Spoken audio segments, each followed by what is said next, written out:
Hello, Nick. Let's see.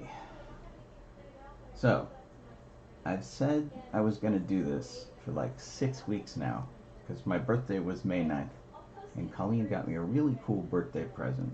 She got me a Ultimate Collector Series Lego A-Wing. You might not know this about me, and you might not be able to tell, but I'm a big fan of the A-Wing spacecraft.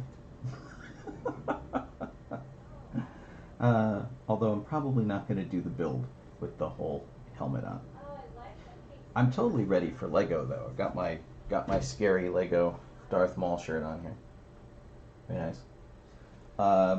We used to do Legoland Star Wars days. They sadly canceled that when Galaxy's Edge opened, but we used to do staff and stuff, which was really cool for Lego, and it was a lot of fun. I'd go down there dressed as Obi-Wan or Luke or some other character with the 501st and the Rebel Legion. It was a total blast. Let's see here. There we go. Now I feel kind of human, and I can hear better. Let's see here. I'm going to switch us over to our other camera here. Let's see what's there.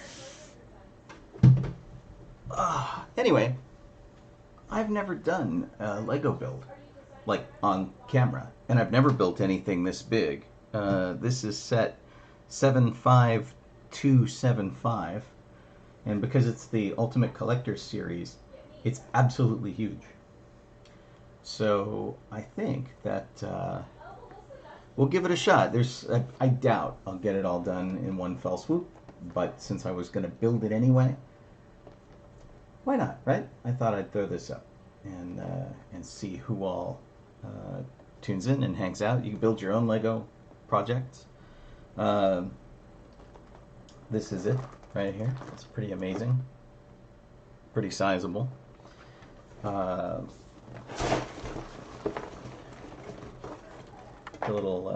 little detail over here.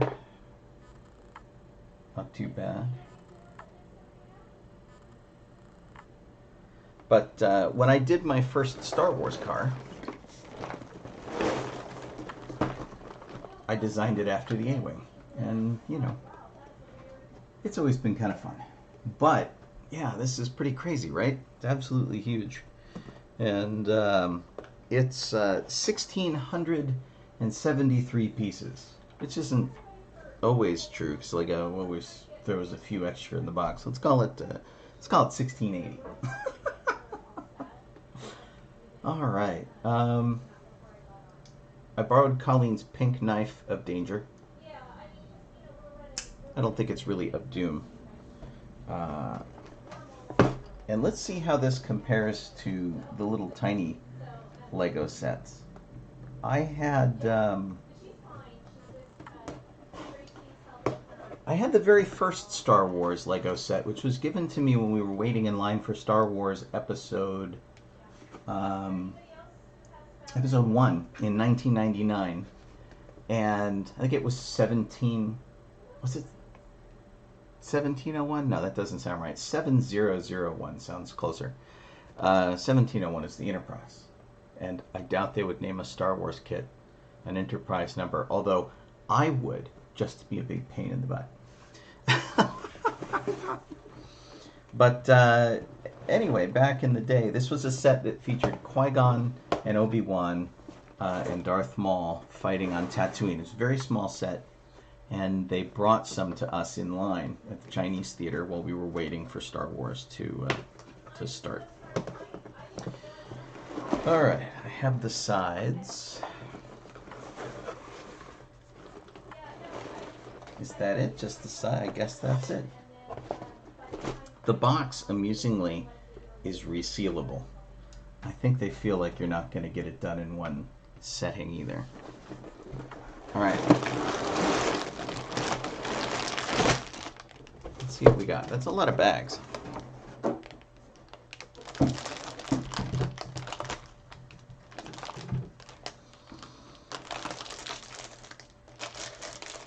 All right.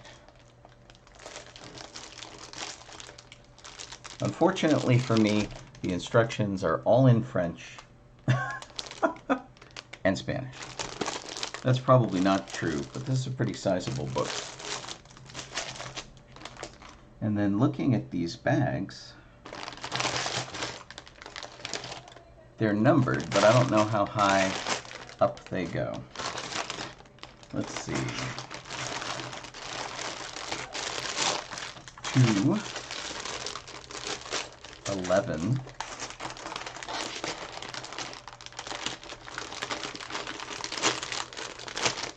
'Here we go. Bag number 1, 2,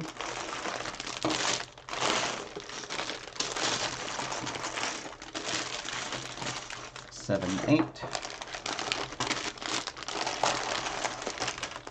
4, 5, 3, and this guy's trying to sneak away. He doesn't have a number, but it's the canopy. And it looks like it should be removed. And then this must be the base, right? I'm guessing. Bag 5.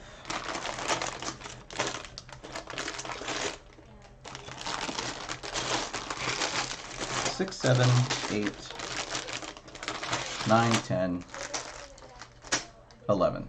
So 11 bags, and bag 11 looks like an afterthought because we have bag 10, and all the other bags kind of look like bag 10, which is really funny. They're all, numbered like this. And then bag 11, which contains the minifigure and things like that, and sort of miscellaneous parts, is numbered differently than everything else.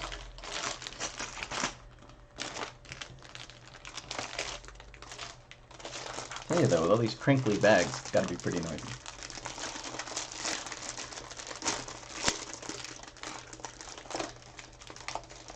Okay, Don already put his together. How long did it take you, Don? Did you time yourself? I'm not exactly timing myself, but I have a vague idea. And hi, Brian. Brian Reynolds chimed in. Yeah. Happy Father's Day, by the way. I am not a father. I have a turtle. Doesn't really count.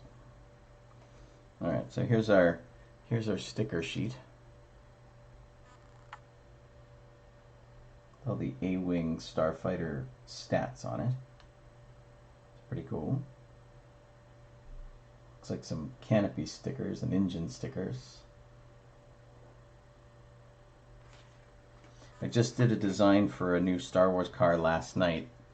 I did the 2020 Supra because I'm crazy. It's not a car I could ever actually afford, but it's got a neat shape, and so just in case Toyota wanted to help out, I did a design for it. It looks pretty cool. I'll put it up on Facebook, and we'll see.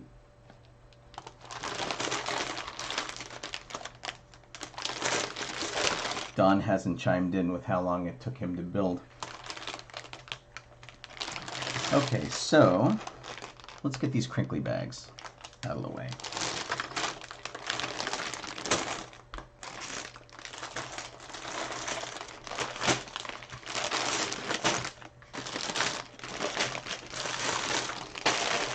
I'm putting them in some sort of rough numerical order, just in case I get to them.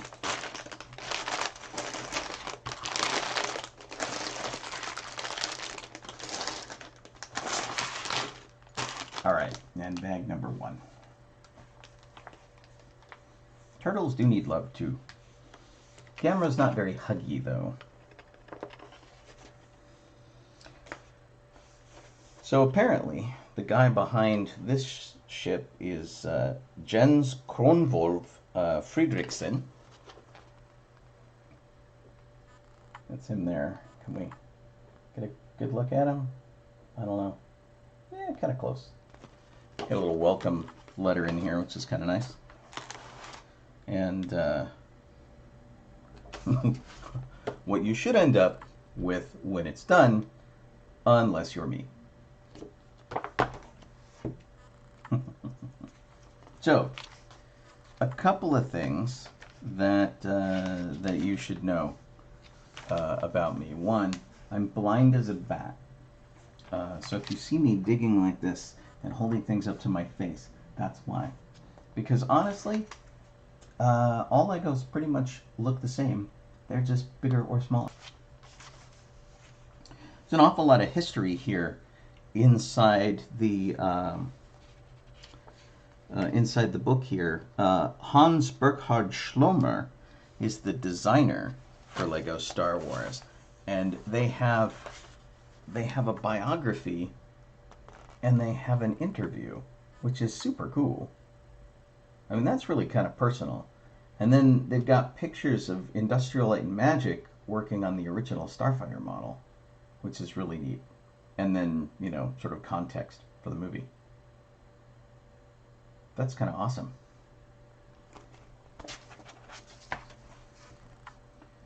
Alright, I'm gonna make a little adjustment over here. I can't see my whole frame of what I'm doing, so I'm gonna pop that over here like that. There we go. I have you guys on chat very large because I can't see what I'm doing.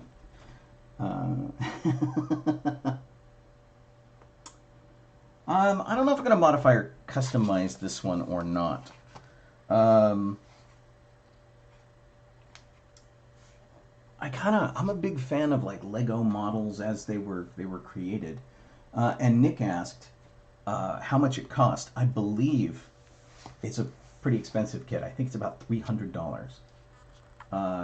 It also came with this little tiny Death Star trench thing because it had like a bonus model that came with it. And it came because my birthday fell on or around Mother's Day. It came with a Lego Mother's Day card. I'm not sure my mom's a Lego fan, but I have it, which is pretty funny. Anyway, they duplicate this in French, or at least I'm hoping it's duplicated in French, because if it's all in English, I'll be in trouble. Now, it's got an entire page dedicated to the Lego brick separator. Now, we never had Lego brick separators when we were kids. They eventually came out with them. The old ones that I have are green. The new ones, I guess, are orange. And this was how you get stuck bricks apart. We never did that. Actually, a lot of us kids just cultivated really long fingernails. Since my fingernails are like really tough, that's what I use. Although, of course, I do have Colleen's knife of doom. That'll get those bricks apart the hard way. And I have a hammer, just in case. If I had a hammer, I could hammer in the morning. All right, so the beginning here, because you have to do the superstructure, they show these per bag. And so bag one, which is what we're going to start with, is not that exciting. But that's okay. It's Lego, right? It's all fun. But you don't get to really finish stuff off till bag 11. Now, this book, which in typical Lego fashion is all pictographic, is 285 pages. 87 if you count the cover. That's kind of crazy. But, you know, I do appreciate the thought that went into this. I mean, this is really, really pretty cool. So, in 2004, John Paulson and I founded what would eventually become Hazard Squadron. We gave it that name the weekend we founded it. It was something we did for Halloween. We wanted Rebel pilot costumes. And so we put them all together, and Hazard Squadron was born. And my ship has always been the A-Wing. My H-Wing Honda Del Sol car was an A-Wing. And, I've always enjoyed them. And I very much like the new ones in episode 7, 8, and 9. The Resistance A-Wing is really neat. It's especially because they go back to the original designs that Ralph McQuarrie did. Those original designs, Joe Johnston, I think, had a hand in them too. Those are the original designs. And those are super sweet. And those are the designs pretty much that they used in episode 7, which was really cool. But there's this whole in-universe thing, and the reason that they weren't blue in Return of the Jedi, the reason they went with red, is because the blue screen technology kept washing out the graphics. Whole parts of the ship would vanish, which was pretty common in Star Wars in 1977 when they did that. Whenever there was a reflection of the blue screen in one of the TIE fighter panels, that panel would go missing, and they'd have to fill it in by hand. That was kind of funny. All right, let's see what we got here. Instructions kick in on page 1. Now, like I said, I've never done a kit this big before. I think the biggest kit I have that I've ever built has been the Indiana Jones Peru temple, where he goes and he gets the fertility idol, and there's blow darts and there's spears, and he's got to swing across with the whip. And there's a set that's probably about 30 inches long, maybe 3 feet. It's really long, and so that's the biggest kit I've ever built. Not this many pieces, certainly not this many bags full of stuff. So I'm trying to be prepared here. So I have fast food takeout containers. And I thought that as I open these things up, I'll empty them in there and see how that works for me. Never tried this, but logically makes sense, right?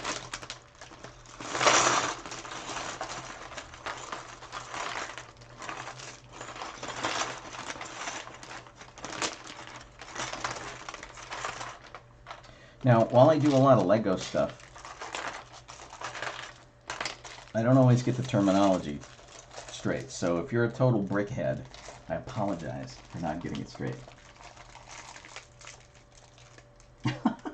Brian, who is a hardcore soundtrack guy like me, one of the things we bonded over when we worked together at the Davidson and Associates software company where we used to work was soundtracks. And I think of you a lot, Brian, whenever we do. I have a morning music show that I do from 9 to 11 my time in California. I play a lot of soundtracks, and I always think of you, especially when there was one that you introduced me to, or one that we passed around in the office. That happens a lot, which is pretty cool. See, every time I go for a drink of water, you have to see scary Darth Maul. Pretty funny.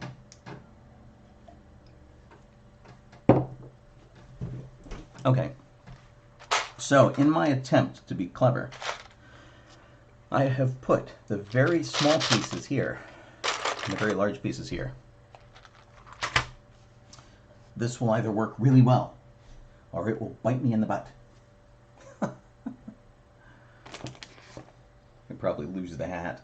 It's easier to wear that helmet with the hat, but I'm not going to do the whole thing with that. I have my Corona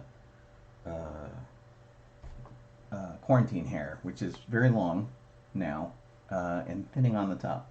It's so long it's coming out of my head. All right. let's see what is called for first. I need one of these, I think. See, the biggest problem is figuring out how many studs the darn things are.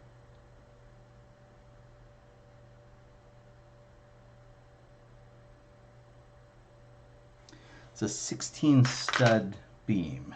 2, 4, 6, 8, 10, 12, 14, 16. Okay, so I've got the right thing. And there's a vent piece.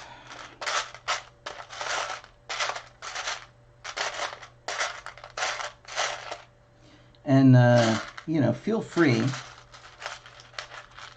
to critique this if this is like really loud. Like I said, I've never done this. So if this turns out to be really loud, if this is as annoying as heck, let me know.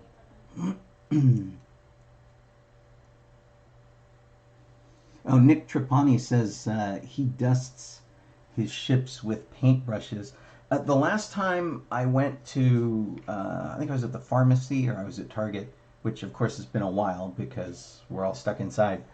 The last time I did that, I tried to get a makeup brush. I hear the makeup brushes are really good because they're very big and very poofy. And so I want to get just a cheap one so that I can dust all the action figures and the stuff around the house. Because, yeah, it gets bad. And the more detailed it is, the more dusty it gets, which is really terrible. I dug out a blaster that I haven't touched in a long time. It just had a very fine layer of dust on it. It looked like it was painted in gray primer instead of glossy black. That's how much dust. And you don't see it, you know, settle, and then you pick it up and suddenly you're an experiment in forensics because you left fingerprints all over the place. But yeah, Brian was saying that he misses the soundtracks of the 80s and 90s. I do too. Although I have to say, Marvel brought some really big soundtracks back, which was really great. And I'm super fond. I'm already missing John Williams. John Williams is retiring. I'm already kind of missing him. But I'm really enjoying Michael Giacchino. He's sort of the heir apparent to me. And his soundtracks have been really great. And one of the neat things that the Marvel soundtracks have done that are really cool is they will do like a bonus track in some other style. And so there's like a really great piece at the end of Ant-Man has a really terrific piece, and Doctor Strange has a really good piece at the end of it. And it's the theme, but it's done in something unusual. And Michael Giacchino also gets bonus points for in Spider-Man Homecoming, which we just watched last night, for starting it with the 1960s theme, but an orchestral version of that theme from the 60s cartoons. That was amazing. I love that. And so, yeah, I miss the 80s, 90s stuff. And we've lost two of the big ones too. We lost Jerry Goldsmith and we lost James Horner. And with both of those guys gone, they were the huge ones. And yeah, I'm really bummed out that that we've lost them.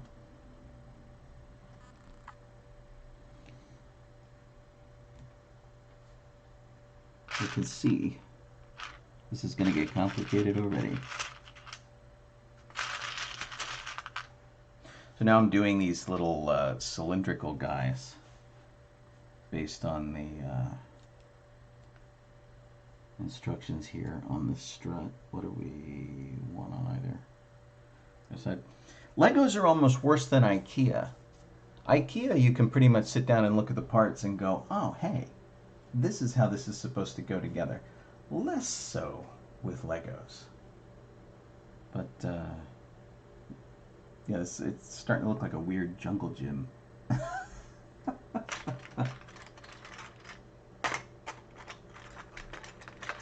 Brian Reynolds points out that Michael Giacchino likes puns in his title tracks. And The Incredibles is especially good for that, where he does really crazy things. Alright, I need 3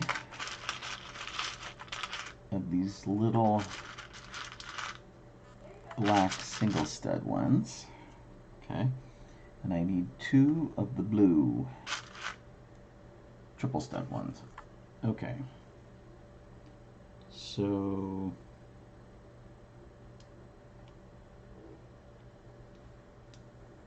that one goes there.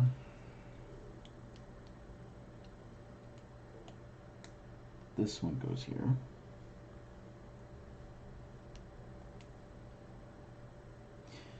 Now, when we used to do Star Wars days at Legoland, we used to hang out with a lot of the model makers, and those guys were amazing. Every time I went there, I always felt bad, and I regretted turning down the job. When Legoland first opened, they were looking for model builders. And I went down, and I interviewed, and I did a test. It was really cool. It's just Legoland was too far away.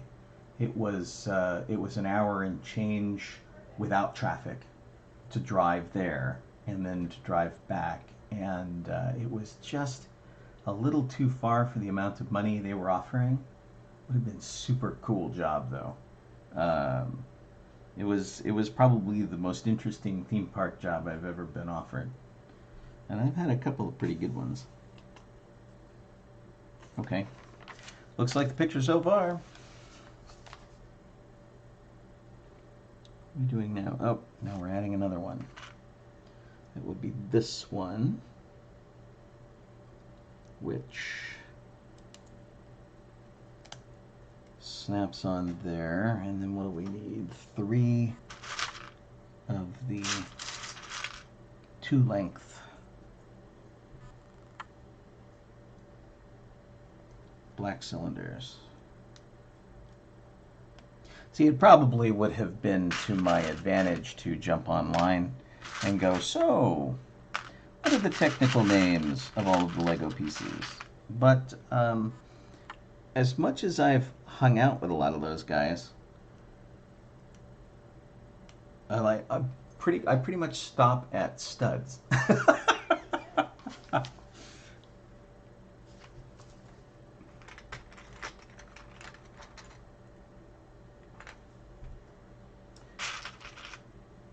Brian, while we're still talking about soundtracks, says James Horner was his guy. Honestly, Brian, I think he was everybody's guy. After The Rocketeer, forget it. It was really great. And I love John Williams. John Williams' music is incredible. And of course, I'm a gigantic Star Wars fan. But other music sometimes is more inspiring. The Rocketeer was incredible. And I'll tell you, the piece that really gets me up out of my chair or out the door, or otherwise inspires me to kinetic movement, is Craig Safan and The Last Starfighter. What a great soundtrack that is. And it's rousing, and it's like, yeah, and it's like really cool. I mean, I'm sure it didn't help that I was a teenager when the movie came out, and what video game junkie didn't want to find out that he was really training to be a starfighter pilot. I mean, we all kind of wanted that. Especially in my case, where my eyes were too bad. When I went to high school, and I don't know if Nick remembers this. I went to high school with Nick, who's in the chat. And I don't know if Nick remembers this, but I was courted pretty heavily by all branches of the military. I did very well on my tests. And then my eyes stopped me. Navy, Air Force. And Air Force was like, your scores are good enough to be a pilot. Army was funny. Army was either intelligence or motor pool. And which I thought was pretty amusing. And the Marines were the ones who wouldn't let me go. Lord knows what they wanted me to do. And Navy was like, you're like 5'4" and you're 110 pounds, and do you know how well you would fit on a nuclear submarine? Or you could be a pilot too. That's okay. Yeah, I was really sorry I didn't get to pursue that course of action. Let's see. Yeah, John Williams at the Hollywood Bowl is absolutely phenomenal. Although lately, since he's getting ready to retire, he has been doing less and less. And so if you know the Newman family, who conducts and composes soundtracks, David Newman, Thomas Newman, Randy Newman is a cousin, and Alfred Newman, not to be confused with Alfred E. Newman from Mad Magazine, but he is John Williams is basically Uncle John to the Newman kids. And so David Newman, who did, I think he did like Fried Green Tomatoes and Driving Miss Daisy and a bunch of things like that. David Newman has been conducting for John. And for a while he would do the first part and John would do the second part. Now he just does all of it and John comes out and talks. He's getting pretty old. He's, I want to say he's like 93. I could be wrong about that. He's getting up there. It's either 83 or 93. But John, he just doesn't conduct anymore. And this was his last Star Wars score. And he did 2 beyond what he was going to do. He was just going to do Episode 7. And he fell in love with the character of Rey and Daisy Ridley. And he became this sort of doting grandfather. And he's like, I don't want anyone to write music for Rey but me. And so he stayed for Episode 8 and 9. Which was really cool. But yeah, I mean, gosh, John's amazing. And at the Hollywood Bowl, he'll play stuff from other people and put his own touch on it. It's just amazing. He's just a phenomenal guy. And I've never met a more humble person in person. Hey, there's that brick separator that they showed. Nice. All right, we're good. So John's super humble. Maybe second to Weird Al Yankovic, who's a pretty humble guy too. And I'll tell you, some people have a bucket list. I have a bucket list that I didn't know about until it happens. John Williams, who comes from a jazz background, is very hip, and he's still very beatnik. And so he runs around, he's turtlenecks and slacks, and he's cool, baby. He's totally cool, baby. And you know, to get John Williams to talk to you long enough to call you baby is awesome. I just want to say. And that was a bucket list item I didn't know I had, which was to get John Williams to call me baby. That was awesome. He's a super neat guy. All right, see, and the thing that I was worried about is being able to find the pieces I need, which is always the problem with this. All right, because now there's some really super weird pieces going on here.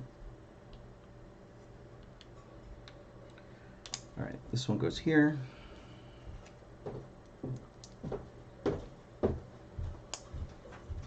Here we go. First piece of color. Looking good. Hi. Look at all those bags. I know. There's 11 bags of parts. Did you count to make sure they were all there? Yes. I just talked to somebody who made a Millennium Falcon. Yes. And they That's got the to really bag expensive 9. one. No, there's apparently a cheaper one. There's a couple. Yeah, but there were 9 bags, and she got the kid got through 8 bags and realized there was no 9th bag. Oh, and no. so the parents returned the whole thing. No! Did they ever get a replacement? Yeah, Okay. but they had already built the 8 bags, so the Oh. kid doesn't want to do it again because they're like, oh, so much work. Well, better send it to us. Yeah. That's terrible. It's Colleen, by the way. She's the reason I'm building this. It was my birthday present. Hi. Over there. Hi.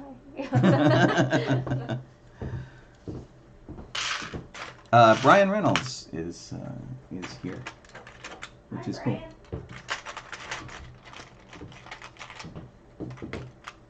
Need a wider flat pan or plate. Okay, yeah, that's probably true. I'm not doing a speed build here by any means, or else I'd be doing a cool stop motion thing. I'm just kind of hanging out. And but your point is well made. I do in fact have this entire area in which to work, and I can certainly spread them all out. Which is pretty much what I did when I was a kid. So Legos when I was a kid were not this exciting.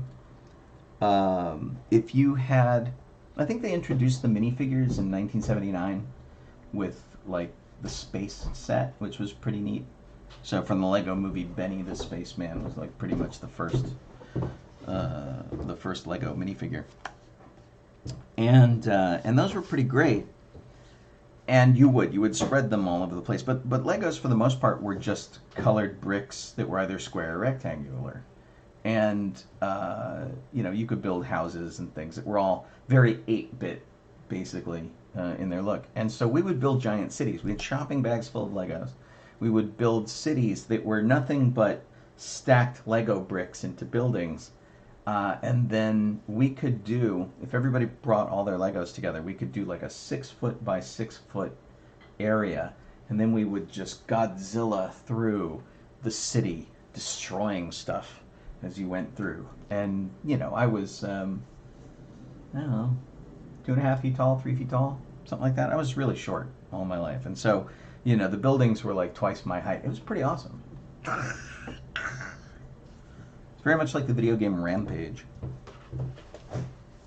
Or no, there was another one on computer that you would play like a Godzilla monster. That was I think it was a turn-based thing. I can't remember the name of it. It was pretty funny. All right.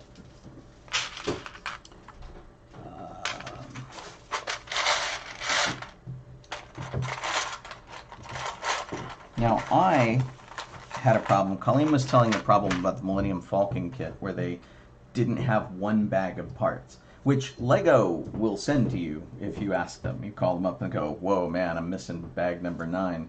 They'll get it out to you.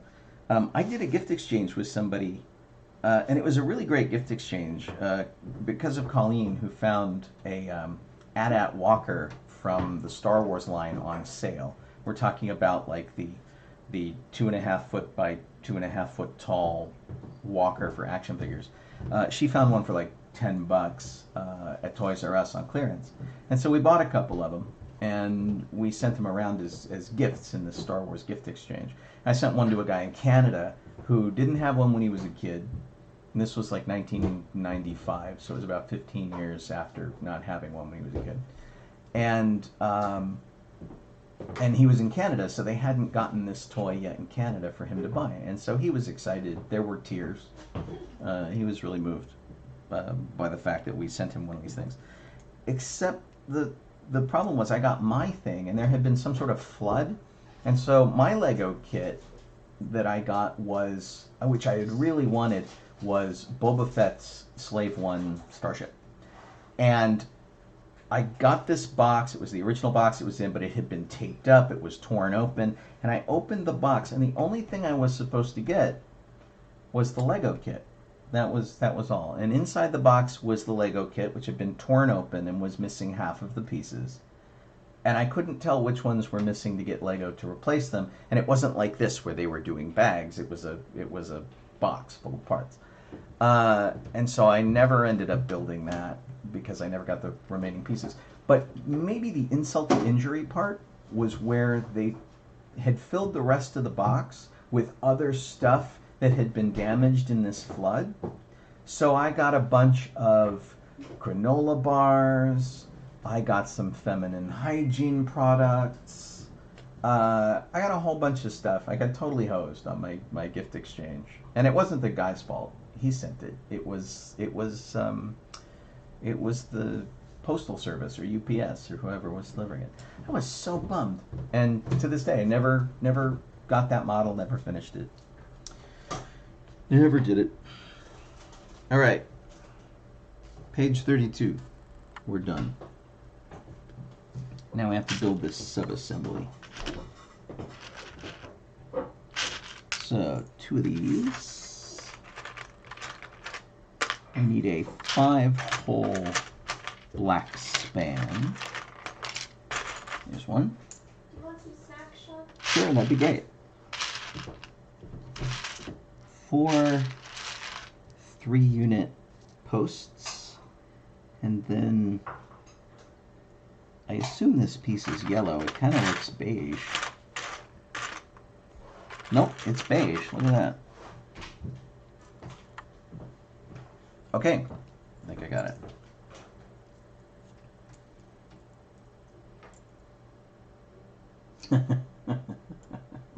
Hey, Pat. How you doing? So, Pat Larson just signed on, and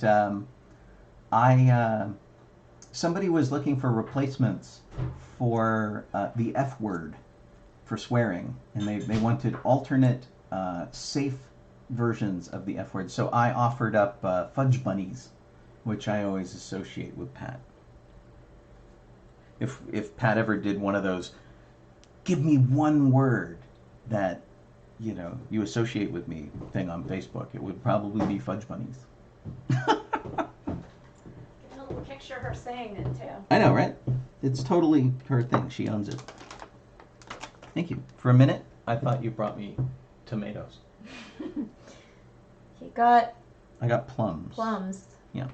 And Philippine corn nuts. Okay, so if you didn't do the unboxing that we did of our snack box, the sort of Universal Yums snack box, we ended up with some really, really weird snacks. And so these are like corn nuts. I don't know what this little guy is over here, but we ended up with these very fragrant and sort of pungent corn nuts. But they grow on you. They're weird to start, and then they grow on you.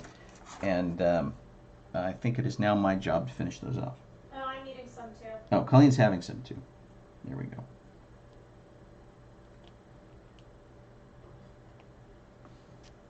I'm baking a quiche. Colleen is baking a quiche. I don't know if that's a warning.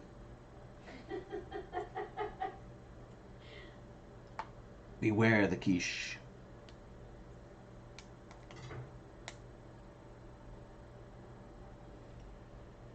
All right.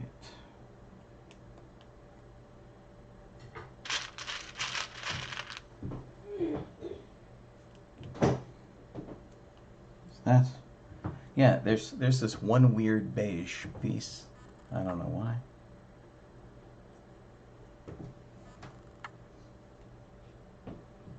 Oh, cool. Thanks, Don. Don was mentioning that I needed a flat pan to do the Legos in, and I thought you were giving me camera instructions. It's like, you need the pen and you need a wider angle.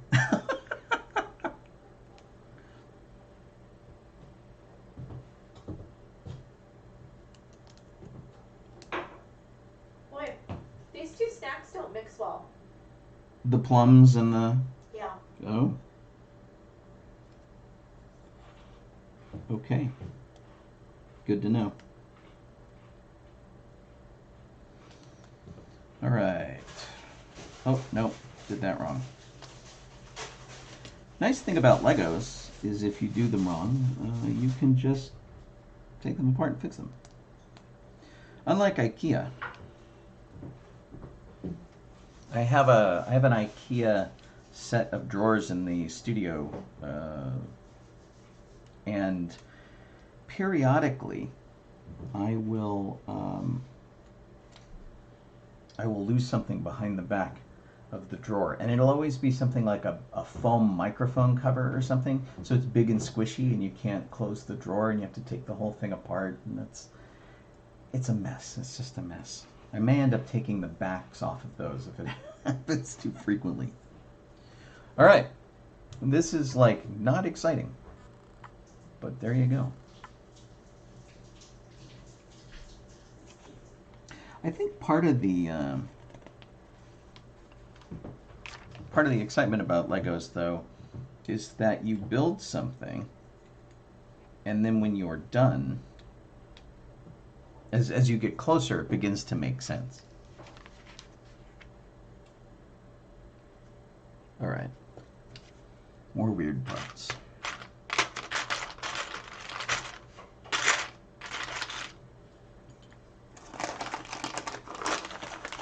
Let me know if my eating corn nuts is annoying. They're weird. They're like very burnt corn pops cereal. And they taste really weird to start, and then they grow on you.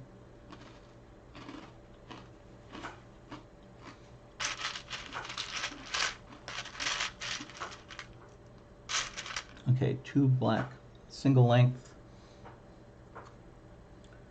1 red triple length.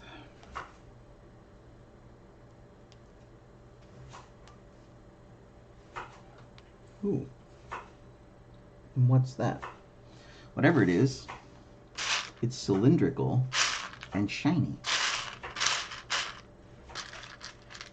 Must be that.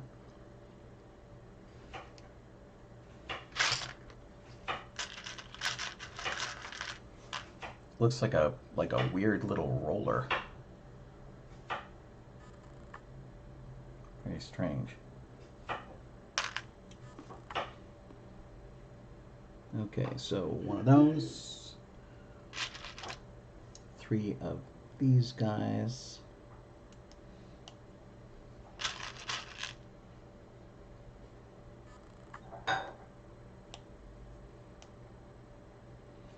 And then I need 2 of these. I always think of these as like the Technics parts. These were like really fancy for Legos. The Technics ones were only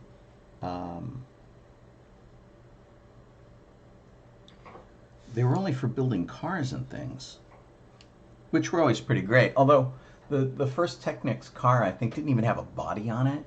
It was just the chassis and the rack and pinion steering and the engine, and it was meant as like an educational tool.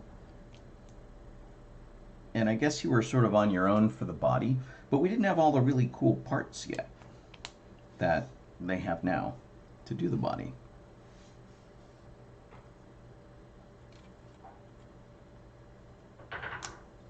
Okay. Looking good so far. So what usually happens to me is I will get pretty far into a model and then I realize I missed a piece because I'll go to put something and there's nothing to attach it to. And then I have to backtrack.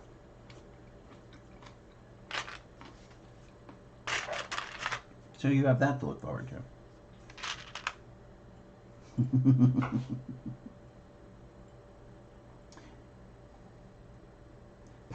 Pat Larson chimed in with fudge bummers. Fudgy bummers. And Nick has Frack, of course, from Battlestar Galactica.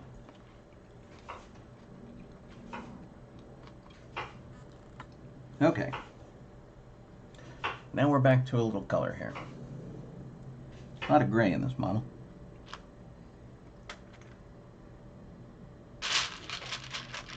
Alright. I need 3. My favorite non-swears are Son of a Biscuit and God Bless America. God Bless America? Uh-huh. I know it doesn't sound like a swear how I'm saying it now, but if you say it with force and anger, it sounds like a swear. I can see that. I can totally see that.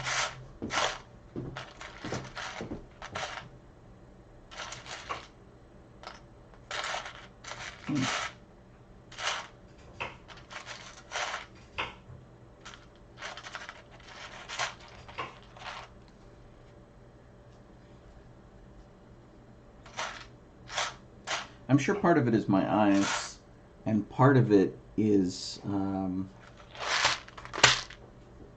non-clarity of the drawing. But Can I help find a piece? no, I got it. Okay. But yeah, sometimes it's hard to figure out exactly what they want.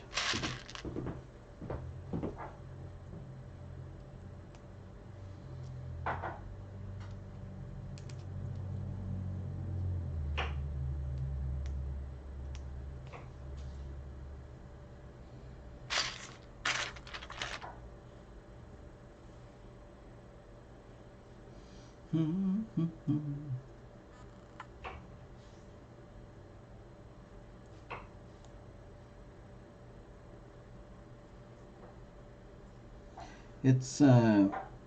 really funny doing this because I when I do my show in the morning or we do it on DB94, we can use music because we have licensed music, but not so much with Twitch.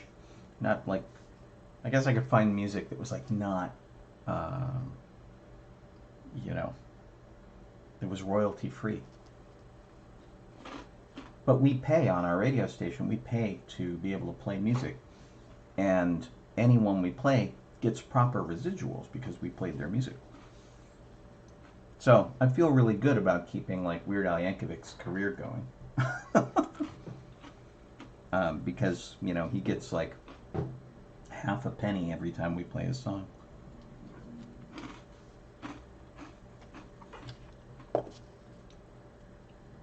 But we haven't found out how to make Twitch acknowledge that we had paid these licensing fees. And it's not cheap.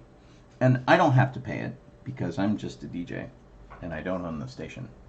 But, you know, we pay a whole bunch of money.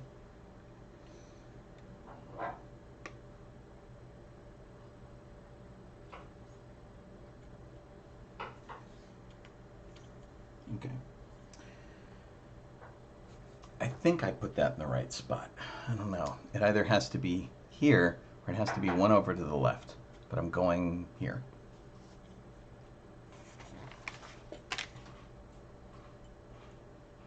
Yeah, there are no lights, although I think I could probably add lights to them if I really wanted to.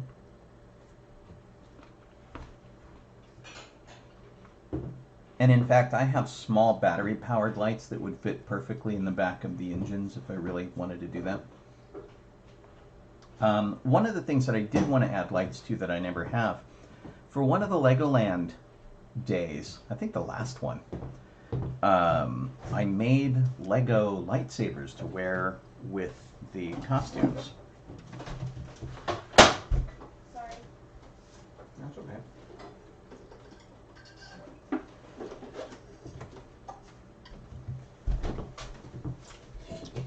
So, this is Obi-Wan's, which is, you know, pretty cool. And I always did kind of want to put lights in it. Would be neat. And this is Luke's. They have a little bit of a scale issue. This one is a little bigger than the other one. The Obi-Wan one is pretty accurate. The Luke Skywalker one is a little bit longer for some reason. I'm cutting an onion. Do you want me to close the door? And fatter. No, you're okay. But I always kind of wanted to put, you know, I don't know, laser pointers or something in them. I don't want to blind anybody. I just want a cool effect.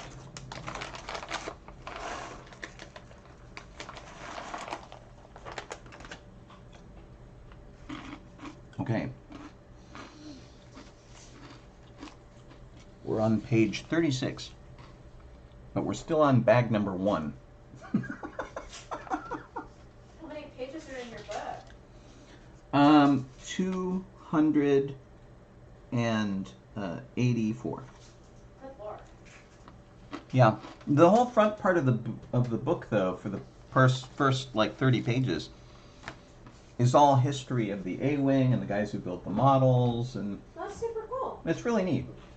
I think because this is a model that's sort of aimed at adults, they've kind of, or, you know, advanced teens, I guess, they've included all of that, which is cool. And they specifically will call out, you know, this guy designed it, and here's a picture of him, and here's an interview with him. And so Jens Kronvold Fredriksson has an interview in the front of the book.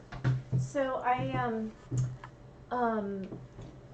mentioned to the sew-along that I was on when you started this that you were doing a Lego build. And someone said that the Lego I don't know if it's Lego Fans or Lego Company or something, has an age range that they call the dark years. Ooh. And it's like 15 to maybe 19 years old. And that's when kids stop playing with Legos? Yeah, because they're too cool to play with Legos. Right. They still want to play with Legos, but they don't want to admit that they want to play with Legos. Sure. And then once they're over, like into their young 20s, they're usually like come back as adult Lego fans. I could see that. Yeah. That's kind of interesting. But kids are all about Lego until they're somewhere 12, 13, 14, and then suddenly they're too cool for it. Well, till some other kid goes, "Oh God, you still play with those?" Yeah. And then they're done. Right.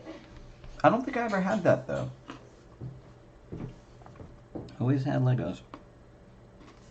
But, you know, I lived in a different time. All right, what do we got here? Oh, I need a black 5-stud beam, or whole beam, however you want to say it. Okay.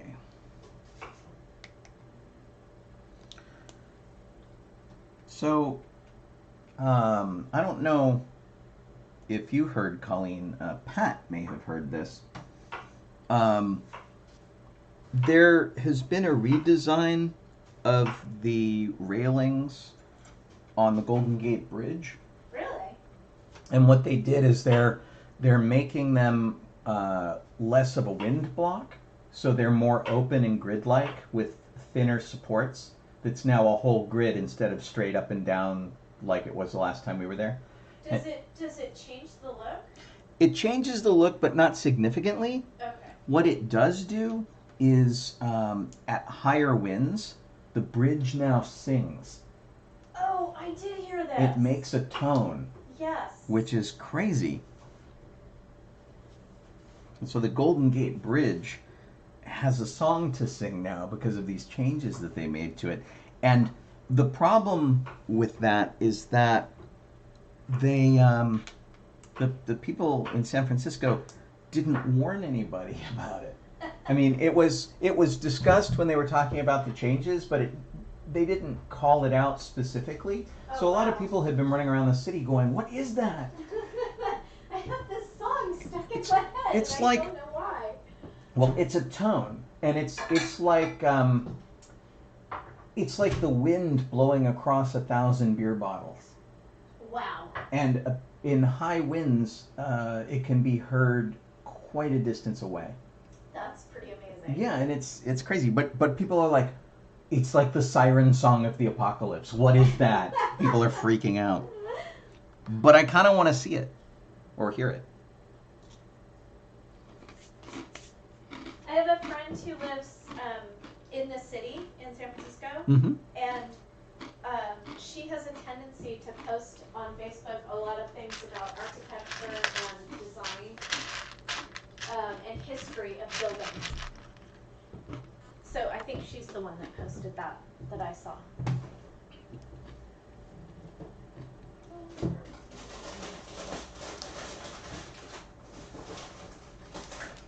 Yeah, it's pretty neat, I think. But we don't have to listen to it. Right. I mean, you know, we were sitting there going, "Who's having a party in the next block over?" So I don't know, maybe that would drive us nuts. Where was the place where they had the road that you could drive down and it would play a song?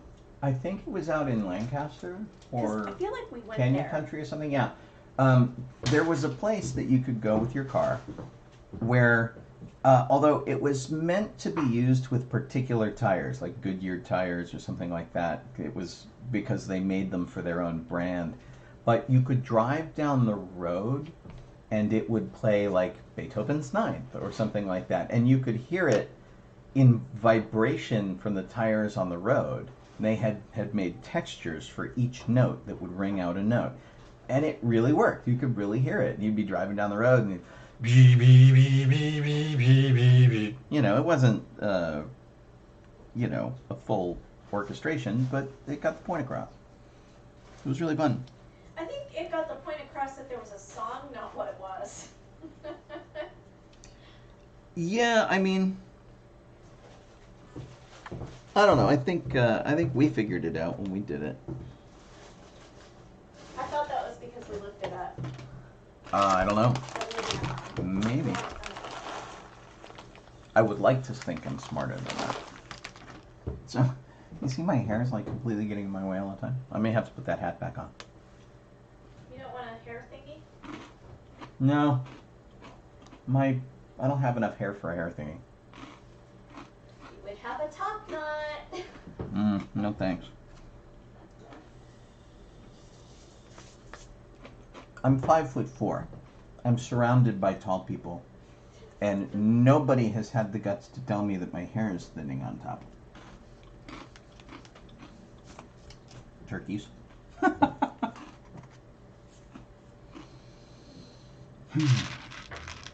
Oh, I get to use real Legos and not the weird ones that I've been using. All right, looking forward to this. Let's get some plate action going on here. If you need to close that door, or let me know and I'll close it, because I'm going to be cooking and it might be disturbing. All right, well, no one has complained yet. I only expect you to complain. I don't think they can smell through the computer. Oh, the smell. Okay. What did you think it was going to be? Noise. Oh, no. I thought she was worried about noise. She's worried about gassing me out with her food creation. With cooking onions. Oh, that's pretty cool. Brian says that the runway on Walt Disney World property had grooves on it that would do When You Wish Upon a Star. Oh, neat. When you took off and landed. Well, thanks, Brandon.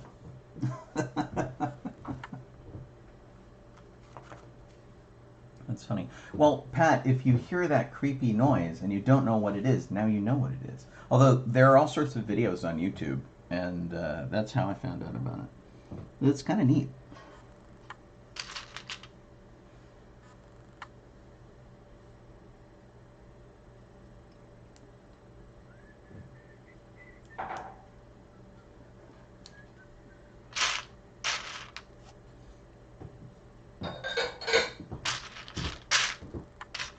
So one of the difficulties with doing Legos is that sometimes, most of the time, all the time, I have like OCD of things being like straight and perpendicular and stuff. And so when you're dealing with little things like that, like I don't know if you can see this very well, it's off. It's like it's not even, and it's stuff like that drives me nuts. Trying to get Legos to be exactly in line is not always ideal. Okay. Oh, see, I did that wrong. I gotta take it apart. No wonder it didn't line up.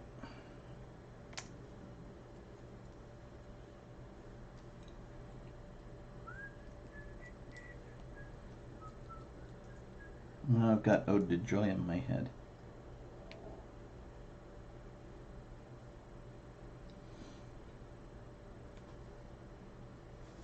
Well, hopefully everybody is doing well out there and nobody is sick.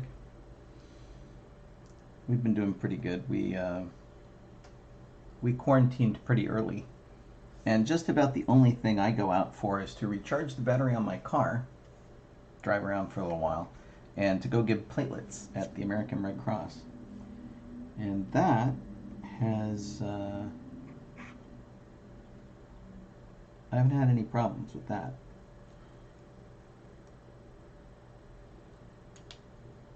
Okay. I have no idea what I just built. Look what I grew, and it only cost me $30. $30 for tiny tomatoes. Nice. You see her tiny tomatoes? Tiny tomatoes. $30 worth of plants, and that's what I got. Woo! Well, it's an investment for the future, if they live. Right, I killed all all of the other plants except this one. Oh no. Colleen has never claimed to have a green thumb.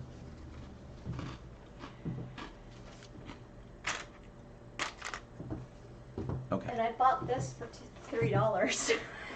For $3? For $3. Nice. Tomatoes, anyone? I'll make a little Lego basket for the tomatoes.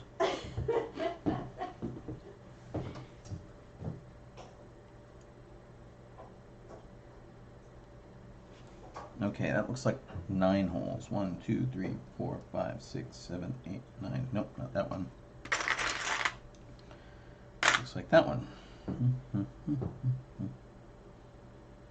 9.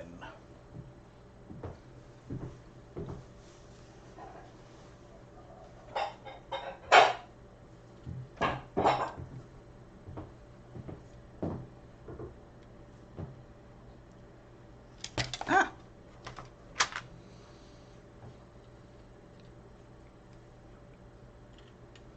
Sometimes I get the distinct feeling that Legos are not made for fat fingers such as mine.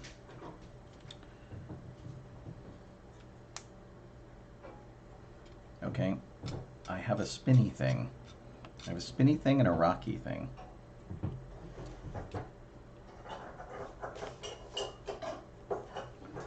All right. Oh, man.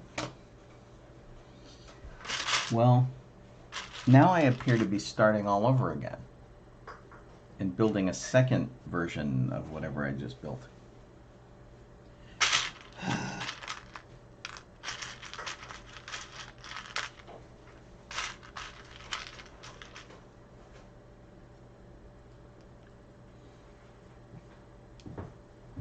Well, since I already built one, it should go a lot faster, right?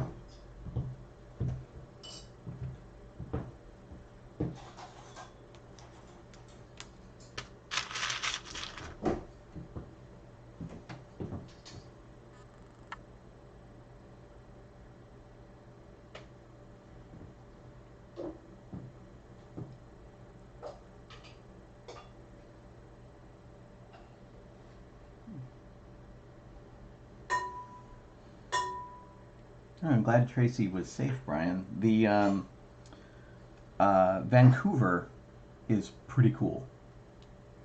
I've only been like one time, and it was pretty cool. Now, Vancouver, Washington, less cool, but I only saw the emergency room up there, so obviously I'm biased. But yeah, we took a repositioning cruise. That was the Norwegian Pearl, I think. That we went up to Vancouver and Nanaimo and a bunch of places like that. And we had gotten off the ship and we're wandering around, and I kind of have Indiana Jonesy stuff on. I'm not like really being Indiana Jones, but I got a sort of safari shirt and a hat and slacks. And we stopped to watch a guy called Vader Violinist or Darth Fiddler, your choice. And he was pretty good. He was wearing a bunch of like hockey armor, BMX stuff with a Vader helmet and playing the violin. And I stopped to say hi and take his picture, and he was excited to see me. He's like, "We gotta get a picture. You're Indiana Jones." I'm like, "I'm not Indiana Jones. Like, not right now." It was really funny, but he was very nice. We had a really good trip.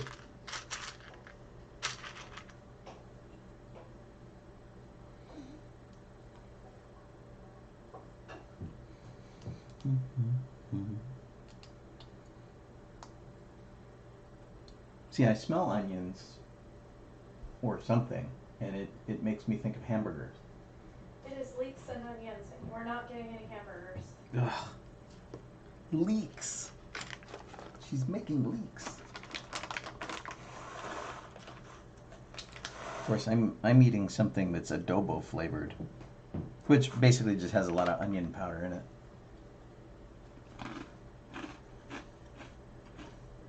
Okay. I believe I have constructed this correctly.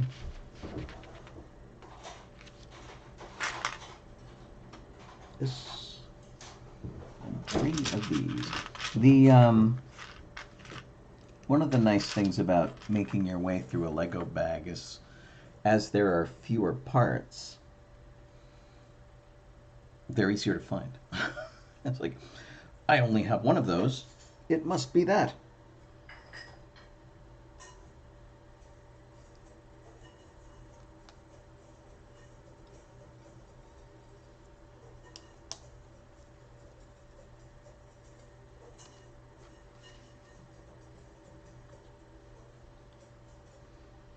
Okay, so this one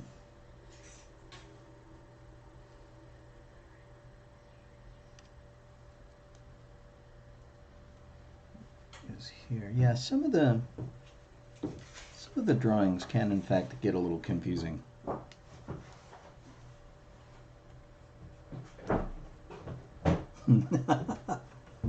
Don Coulter's like, just wait, you get to build that again.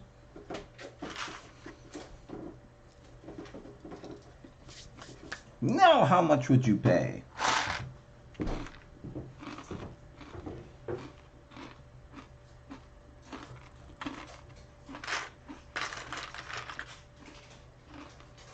Okay, a 5-hole strut, 1 2-piece, a dark gray tee, 2 of those, another beige piece, got that, and 4 3-length blue connectors.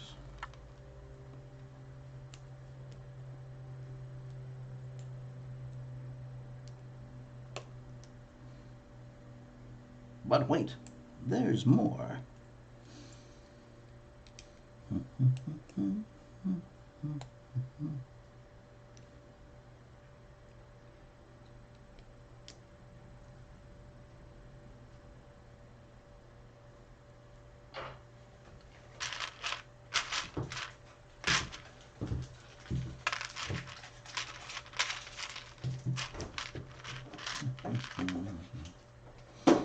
Let's see here.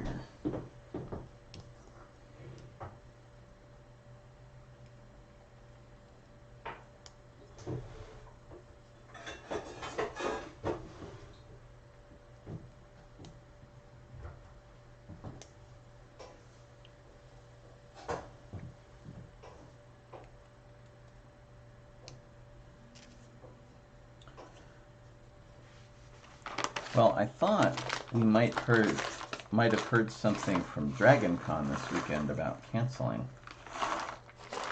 They're starting to sort of reach the point of no return, I think. Yeah, we're in Georgia.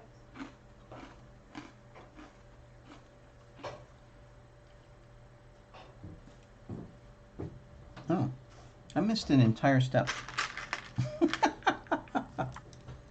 It's an easy step, but I missed it nonetheless.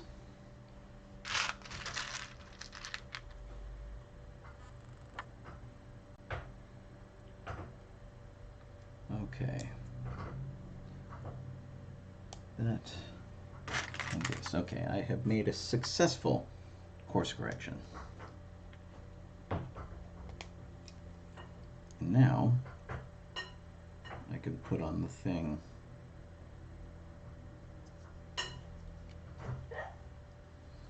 that I just made that is supposed to go somewhere.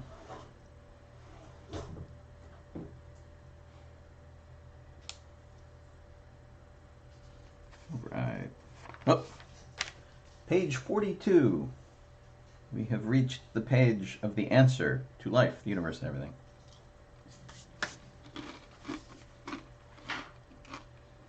This doesn't look like the answer to life, the universe, and everything.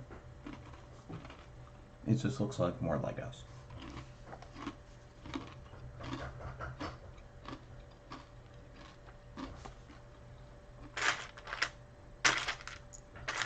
And confusingly, it looks like the piece I just built.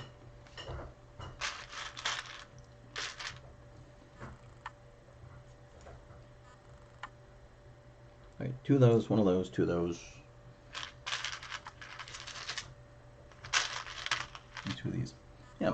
These are like way more detailed than the Lego stuff that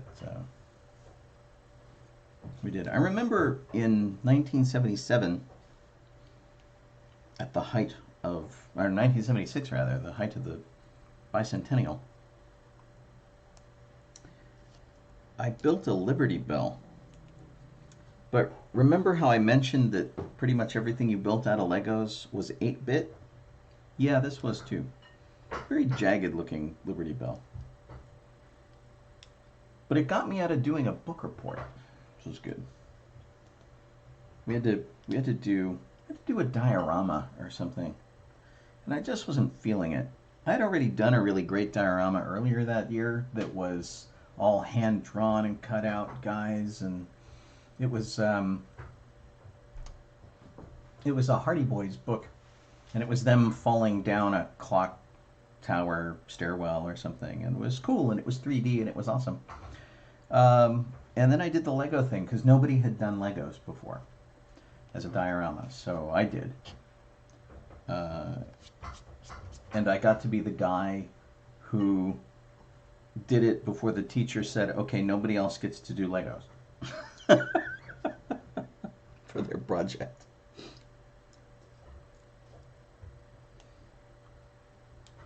Got it in under the wire.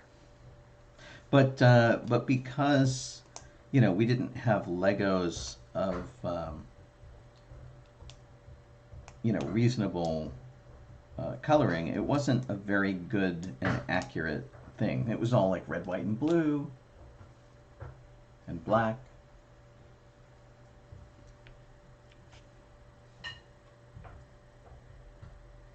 It didn't exactly look like Liberty Bell, but you got the point of class.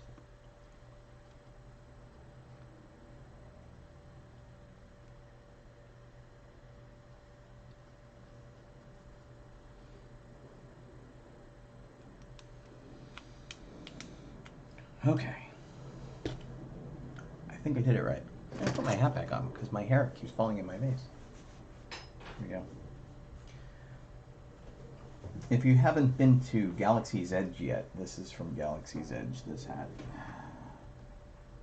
Very sad. Brian says the answer to life, the universe, and everything is always encoded.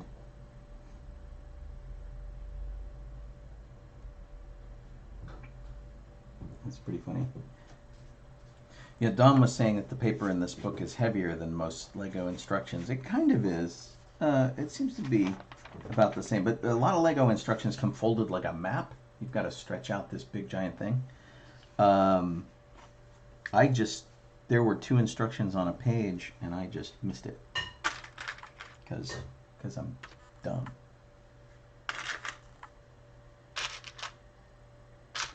Okay, what do we got here? We have an orange L and a blue 3 length, and then this shiny silver roller again. There we go. And then 1 black and 1 blue. And the blue is one of these weird cross piece ones. Okay, got that.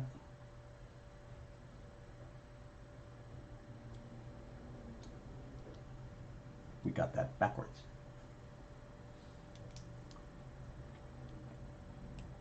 See, what you guys don't know is that I talk to myself like this when I'm doing it by myself. Not really. I don't really do it. Okay, this one goes like this, maybe.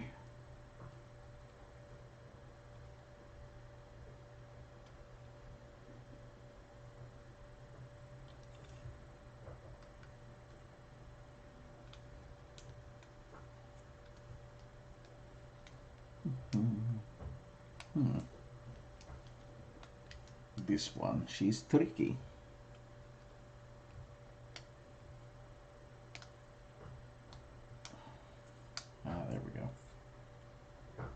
They might not have been able to explain that any better in the instructions, but it would have been easier to have explained it in a different way.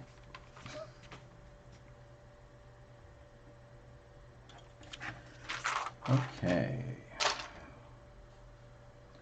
One of these weird little sort of TIE fighter looking things.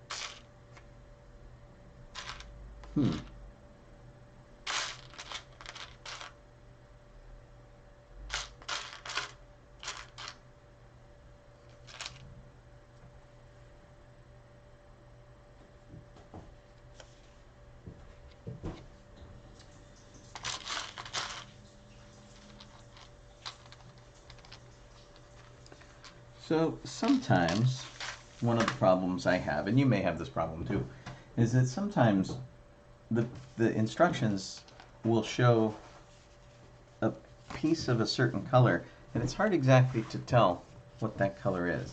Like this one over here in the corner here, that could be black or that could be gray. And just by process of elimination, I've discovered that it's gray. But I just spent, 30 seconds looking for one that was black.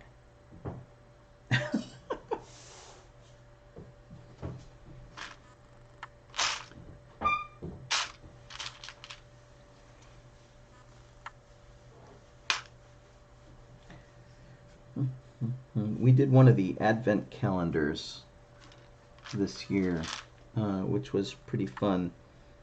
And it had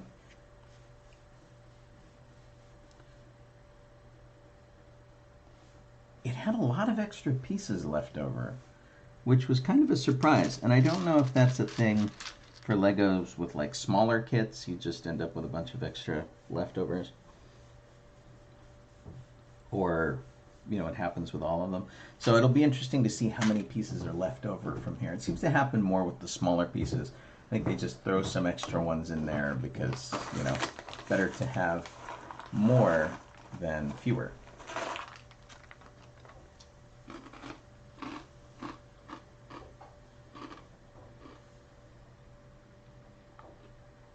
Okay.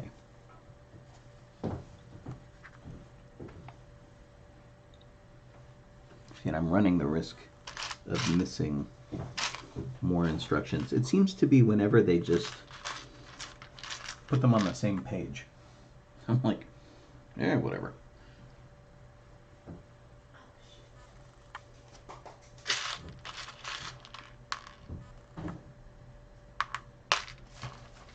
Okay, now I just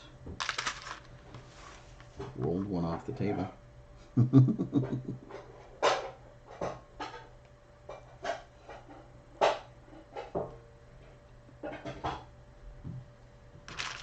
I don't know why, but when I get out of the gray pieces, I feel like I'm accomplishing something. It's like I'm putting something together with color.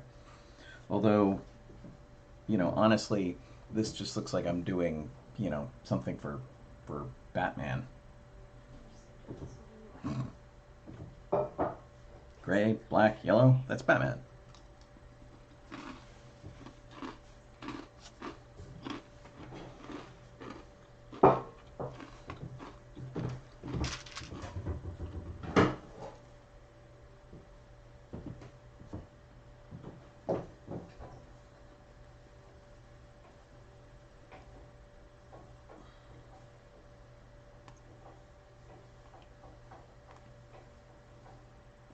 Okay.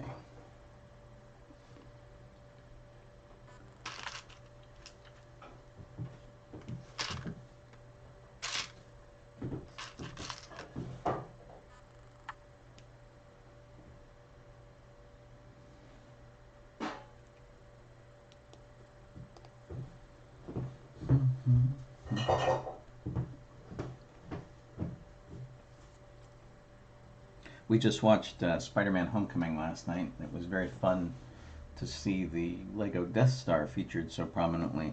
And then heartbreaking when it crashed to the ground.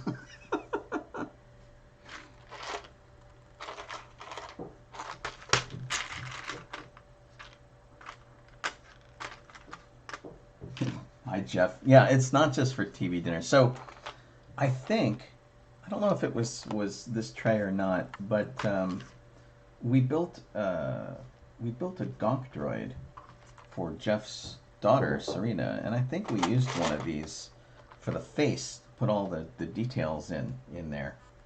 I think it was the same one. The restaurant that has these isn't around anymore. It's a place called Sansai, which used to be just a couple blocks away, and we used to walk there before we did our Thursday night shows. Both Sansai, which is the Japanese place, fast food, chicken teriyaki and sushi and stuff. The chain exists, just that location. Right, just our location is gone. And Coffee Bean and Tea Leaf, our local location is gone. Which basically tells me, amidst all the other things that have vanished from that little strip mall on the corner, that their rent is way too high. Because those places were jam-packed all the time. The gym that was in there, it's gone. It's like an LA Fitness or 24-hour Fitness. It's gone.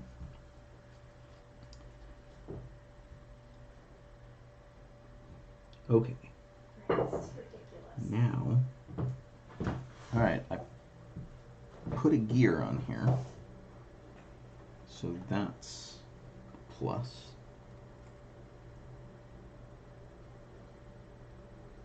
And this goes on here, right? Right, okay. All right, so a gear. So maybe something's gonna happen. I don't know. Figure it out.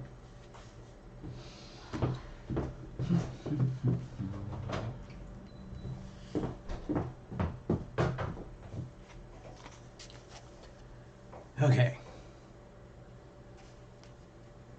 So I added the gear. Oh, more pieces.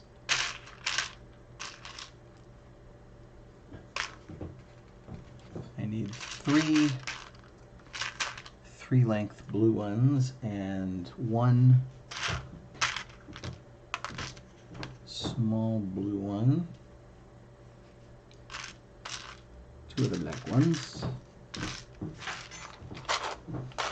We do a lot of Star Wars charity events, and one of them was really kind of unusual that we did, I think last year, where there was a librarian whose library was ransacked by vandals, and they were just kids, but they broke into the library and they just destroyed all of her Lego stuff. And she's a huge Lego fan. She'd been collecting Star Wars Lego since 1999, and they went in with like baseball bats and they just destroyed everything. And there were parts everywhere behind the bookshelves, and it took forever to collect all that stuff. And we went down and we helped her rebuild all of it. Got all of the instruction booklets that we could find, found them on the internet, basically looked at pieces and said, okay, I'm pretty sure this comes from this model, and then sat down to try to build it. And I think we probably got like 85-90% of her models built. We still have a lot of things that we don't know what they are, and they were missing pieces, and I'm sure they'll find them in a decade when they move her bookshelves around. But it was kind of an interesting thing, because it wasn't a Star Wars costume event. It was just us driving down to San Juan Capistrano, I think is where she was, and fixing her up, getting her Lego pieces back together and whatnot. And it was just nice. Everybody kind of banded together, and some of the people we knew from Legoland were there. Some new people we'd never met before. It was really, really fun. Jeff went down, I went down. We had a really good couple of weekends working on that. And she was excited. And then Lego chipped in, and they got her some new kits and a whole bunch of swag.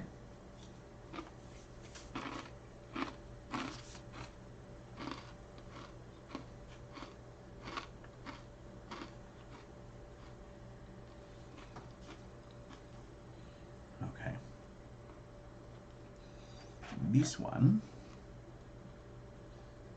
goes where? Here. Okay. All right. So I have almost two identical sides here.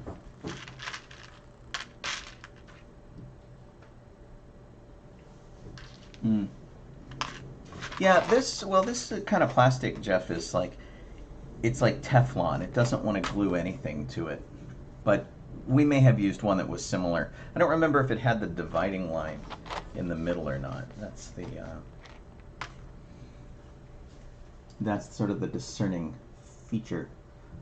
But yeah, Jeff is saying that we ran through bins and bins and bins of parts, and then people brought their own parts in for spares. It was pretty neat. It was interesting to see everybody kind of group together and do a cool community thing that was like just building Legos. It's really all that we did. I mean, how often do you get to do something for a good cause that's just building Legos? I can't really think of one.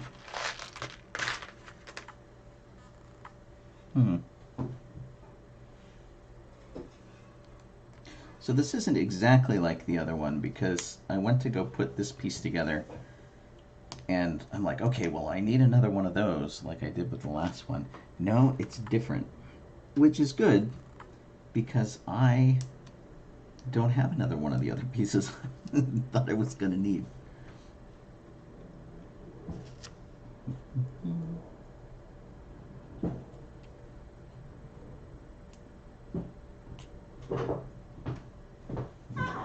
Okay, there we go.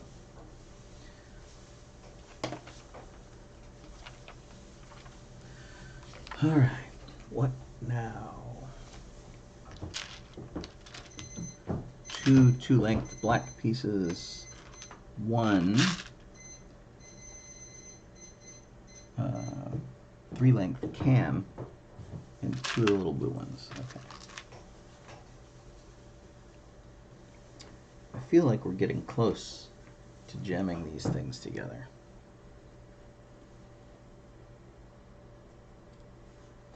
All right, so this is not the right one. This is the right one. Okay.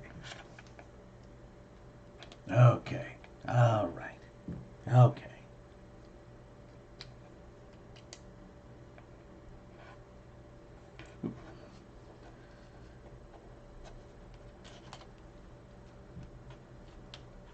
Columbo's building Legos? Yeah, Columbo's building. Well, technically that's the grandfather from Princess Bride.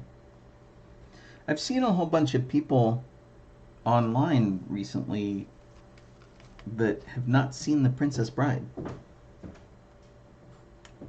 Kind of shocking.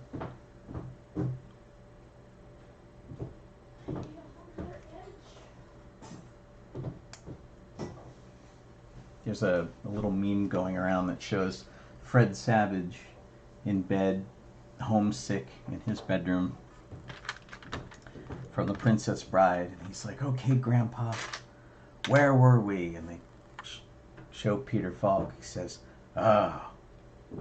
pits of despair. And I was like, 2020.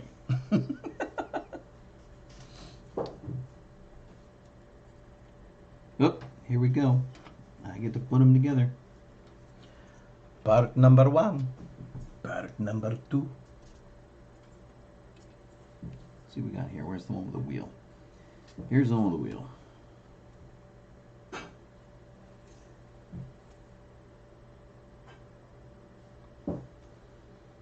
And here is the part with the not wheel.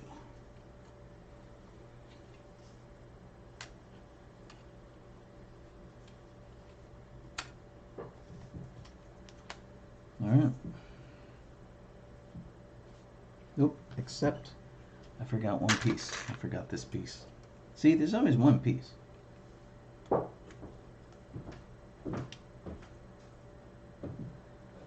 One of the bummers about Lego kits is that they're one of those things that you can't exactly buy at a thrift shop unless you just want the pieces, because they're almost never complete.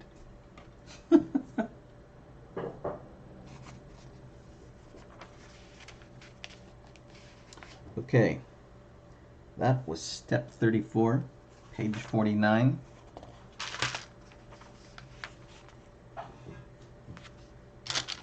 Now we get some real Lego building.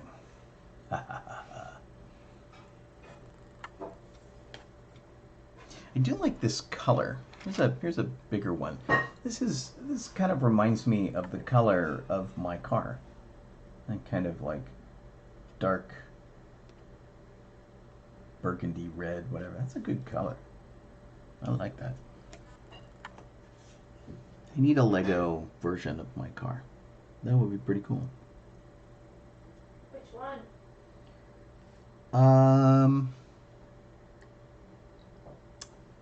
I would like either of them, actually. I mean, the Z is probably an easier one to get something that's similar to it.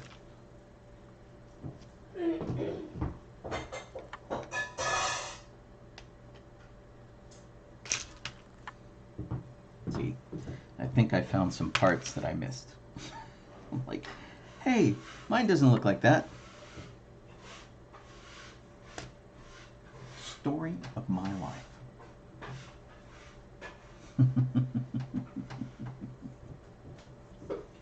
Oh, Jeff sent me a picture of the gunk, which means I have to look it up on my phone.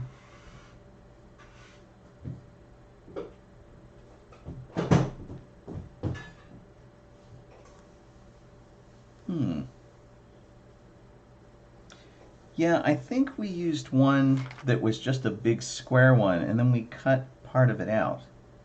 So this was a present. So that's the gonk present, and that's its little face in there. So it's similar. It's a similar type, like a Tupperware thing or something, but it's not the same one.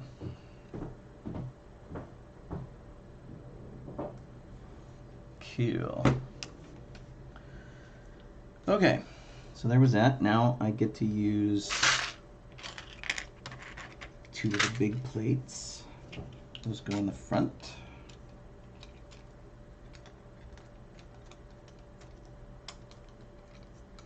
Now it feels like a Lego project, using proper Lego pieces.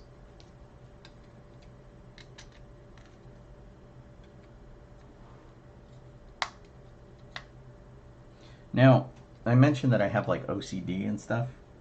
My OCD is not quite so crazy, and this is only because I can't see this, that I have to face all of the studs that say Lego in the same direction. I'm not that bad. Is that even possible? No, maybe. It depends. That's a good question. I don't know if that's possible. All right, here we go. What time is it here? So I started at 2:30. It's been almost 2 hours. It's like 4:15, and I have gotten this far. I'm still not done with bag number 1. I'm almost there. I'm running out of parts. And if I'm running out of parts, then I must be almost done.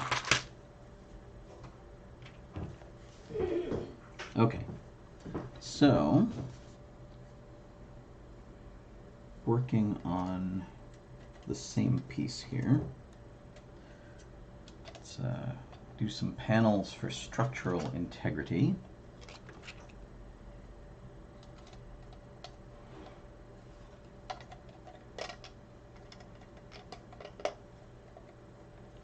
Legos do feel a little cheaper than they did when I was a kid. And in fact, I have a lamp in the bedroom that has like old school Legos inside the lamp. It's like a spice jar lamp that you could put whatever you want in it. Colleen has thread in hers, which and both of us have cannibalized our lamps for parts. She's like, I need that color thread, and she'll pull it out of her lamp, and I'll go, oh, I need that part, and I'll go get mine. They feel a little more oily than they used to, and I'm sure they just changed their formulation and did something a little cheaper with it. They still seem to hold together pretty well, but they're oh, maybe a little more greasy than they used to be. They have a certain look to them that the older ones don't have. All right, I need two 2x8s, or 2x4s rather. Together they are 2x8. This one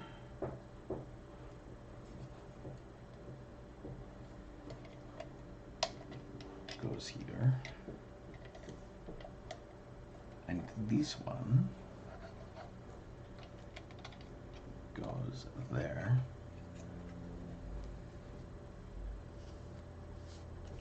And then I have single red studs here.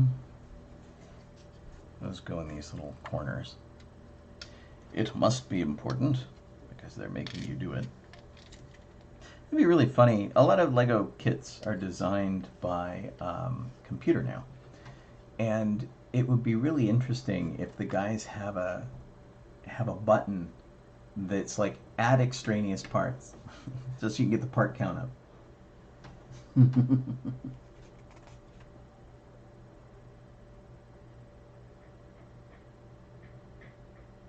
Brian says that that maybe Lego has changed their formulation to be a little more environmentally friendly. I did remember hearing about that, and that could be the case. I used to have, and I think it's in a bag somewhere because we cleared the shelves off at one point. But I have a large-sized Duplo block that was made at Legoland through one of their extruders, and then there was a lady there. Gosh, I can't remember her name. She was super sweet, and every time we went, we would go see her.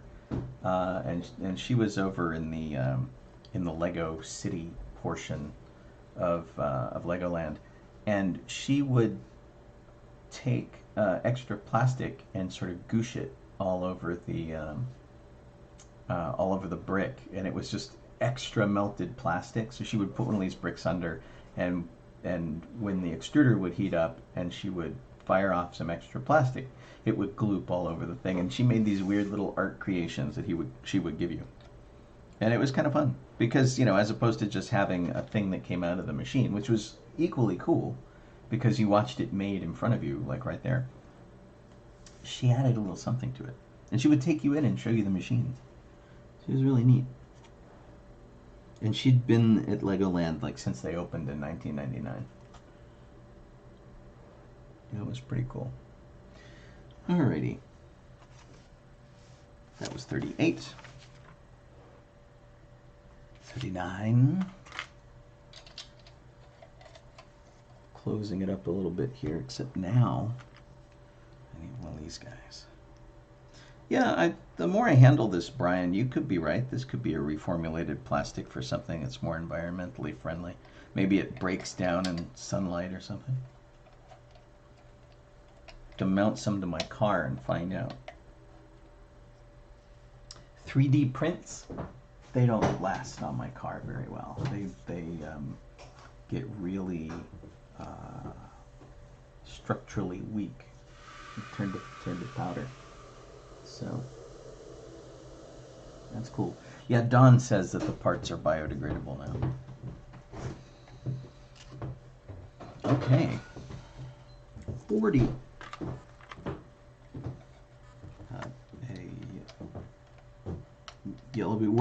There are instructions for just like one part now. That's how far along they are. They're like just one. Let's see. Single studs. We have a hollow one stud that has a red cap on it. These are the parts that I will lose as they roll off the table.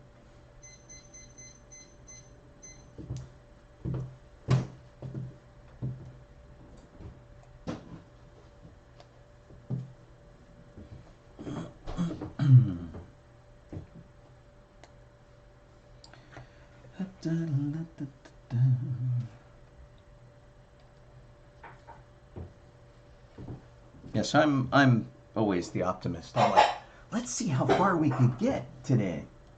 And I'm like, I pretty much figure we'll get through this one bag.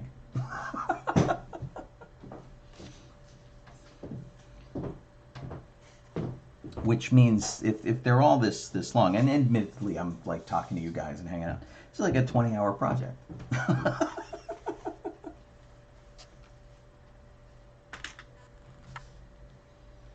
Okay, I got those. For how much they cost. Right. Colleen's in the kitchen. She's like, yeah, you're pretty much getting your money's worth.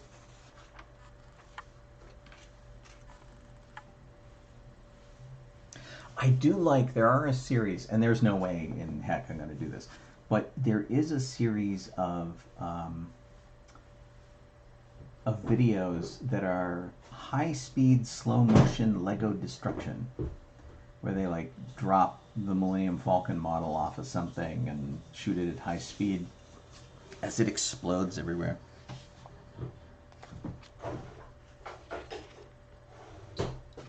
Okay.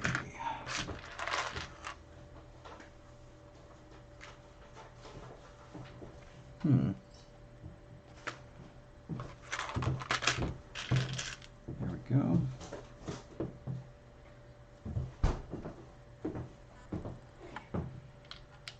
That's very weird. Okay. Yeah, like I said, we've got like one single part at a time.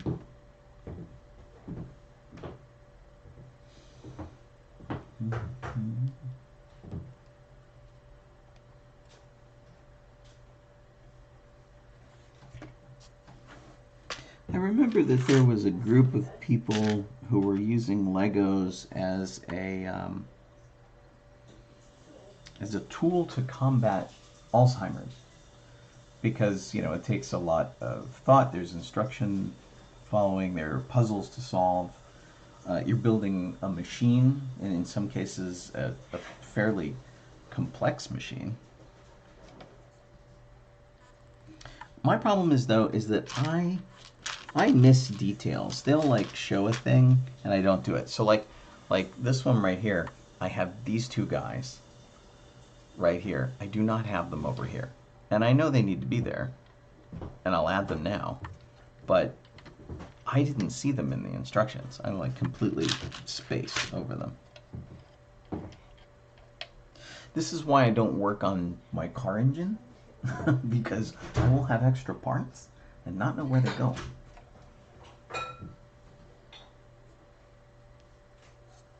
I'll change my oil and stuff. That's about as far as I go. All right.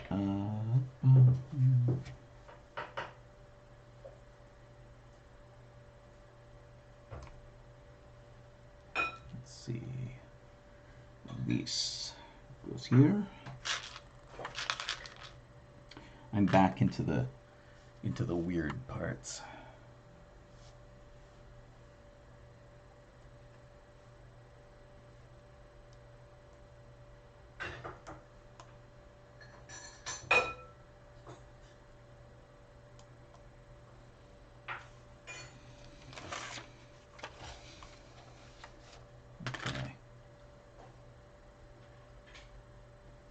Wondering where this was going to come into play.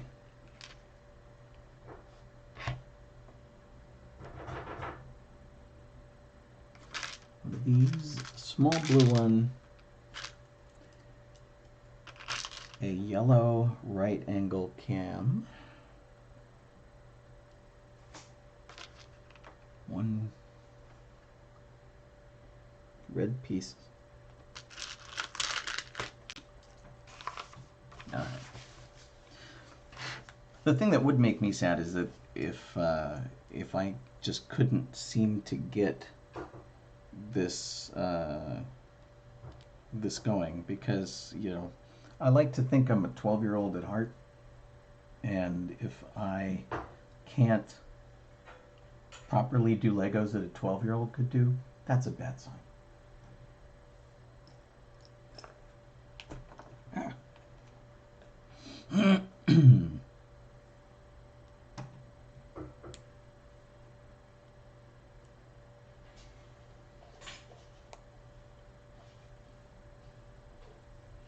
We have one of those tables that has a black hole under it, so if a part rolls off the table, it vanishes somewhere between the table and the floor, and I will never see it again. Just take your shoes off. Right. Colleen says if I take my shoes off, I will inevitably step on it. You're talking about the black plastic part? Be black licorice? I think we don't have any black licorice right now. We went through a period of time where we had lots of it in the house, and now it's all gone. I ate it. I ate it all. Don, was that Adam Savage built the Millennium Falcon in time lapse? That would have been pretty amazing.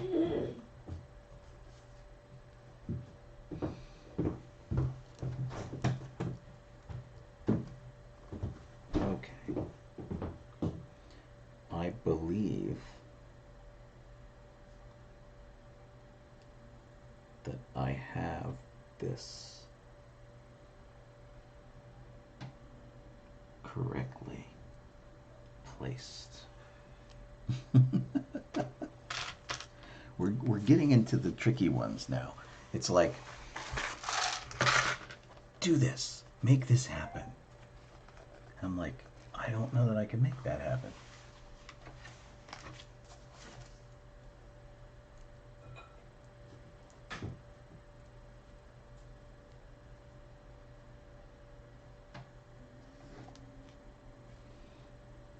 Oh, what?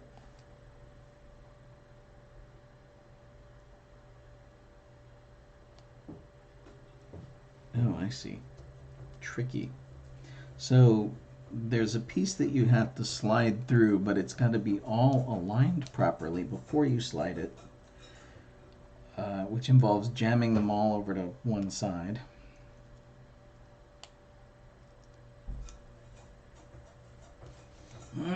And I thought the castle sets were getting kind of elaborate with all these specialty pieces. Okay, one of these.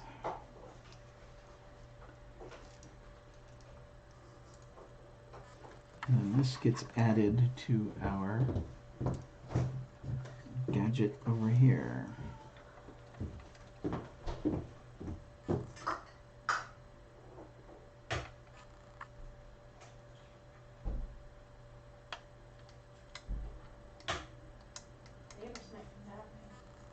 Sounds like it. I've been taking care of the neighbors' pets, and they have Reggie, which is like a bearded dragon or something, who likes to eat very big, fat, squishy worms, and romaine lettuce or something, and they have Pumpkin, who's a guinea pig, and Reggie's very cool. He's like, oh yeah, whatever, that's fine, and Pumpkin, the guinea pig, is very needy.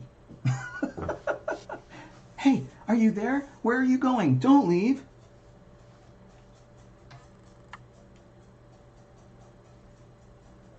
Okay. I think I got it.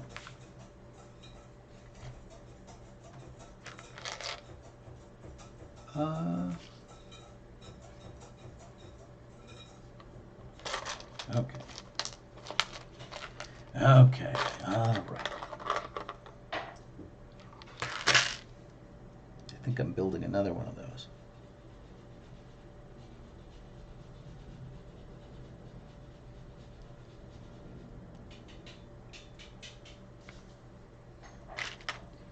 I think this one will go pretty fast.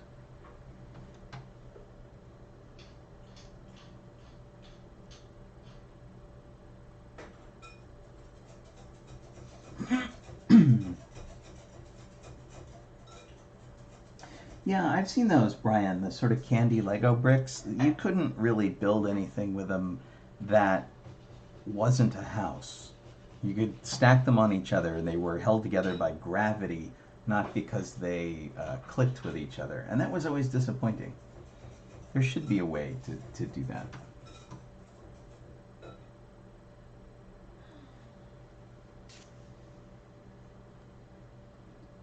And oh, Don sent a link to the, if you're in the chat, he sent a link to the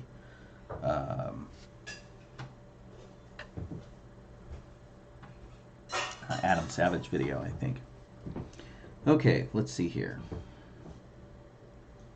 I did that right, okay. And then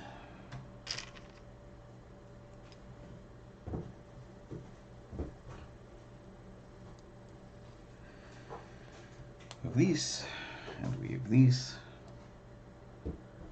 I don't know if this is for opening the canopy or rotating the guns or doing the landing gear.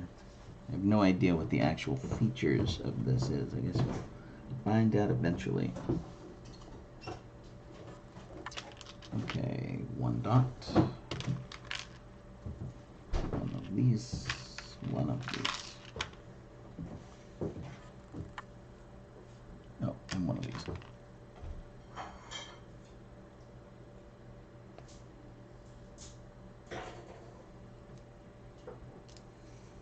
Yeah.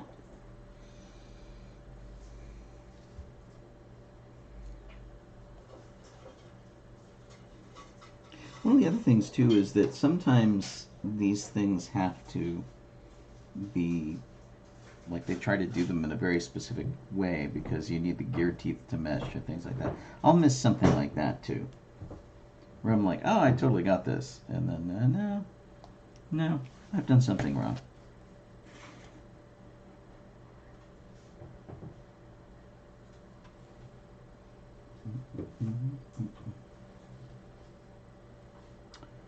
All right, let's see here. There's that. There's this. This goes in here like that.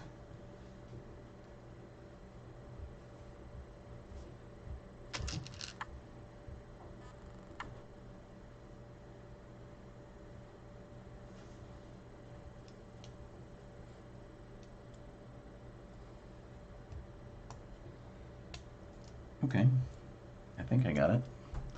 I have a little flippy thing. It just flips. It's its whole purpose. All right, I'm down to like 12 pieces here. Did you just do in one bag today, or you? Well, I don't know. I mean, we're kind of at like a 2-hour mark. I may stop after the one bag. I think is pretty reasonable.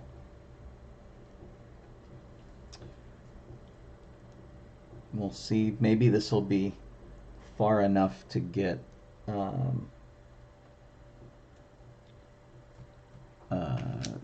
some of the mechanism. Ah! As I chase the part around the table. Maybe this will be enough to see some of the mechanism at work, which would be cool.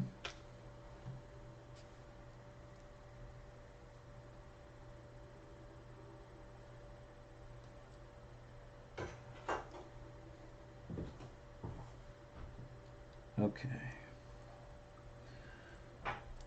There we go. All right, so this one's got the other end of the gear on it. So that's a plus.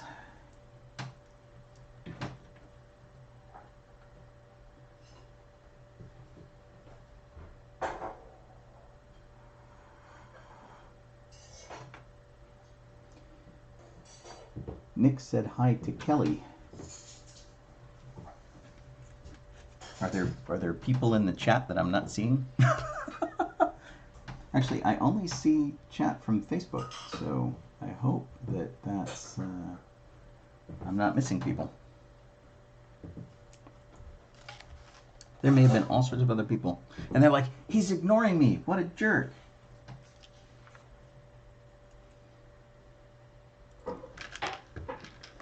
Okay.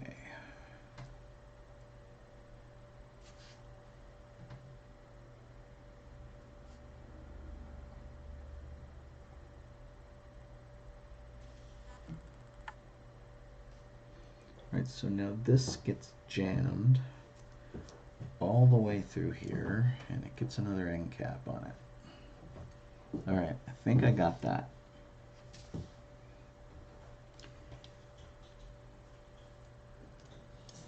This is 60, step 60.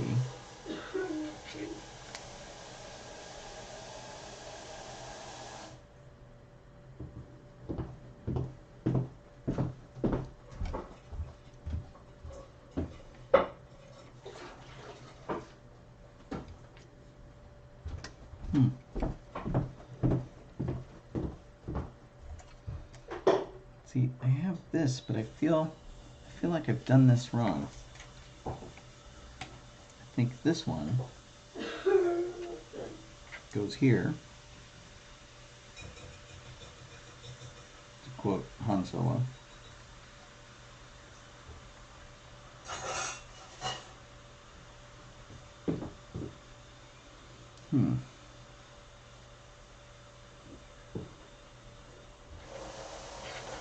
Alright, so I'm looking at this.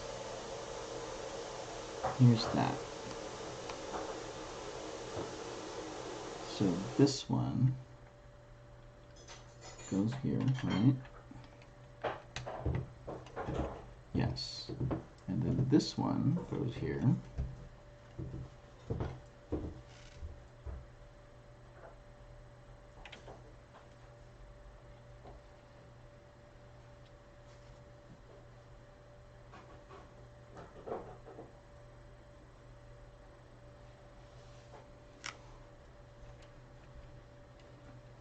I have my doubts that I have done this correctly.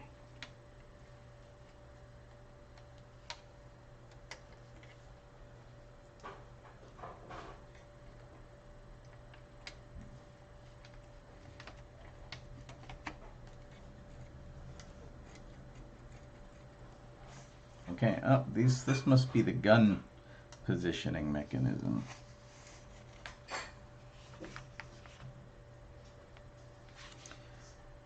There we go. So, it would appear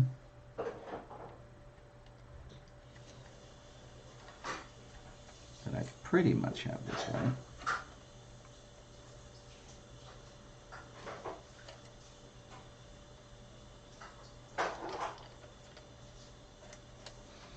It's not very exciting.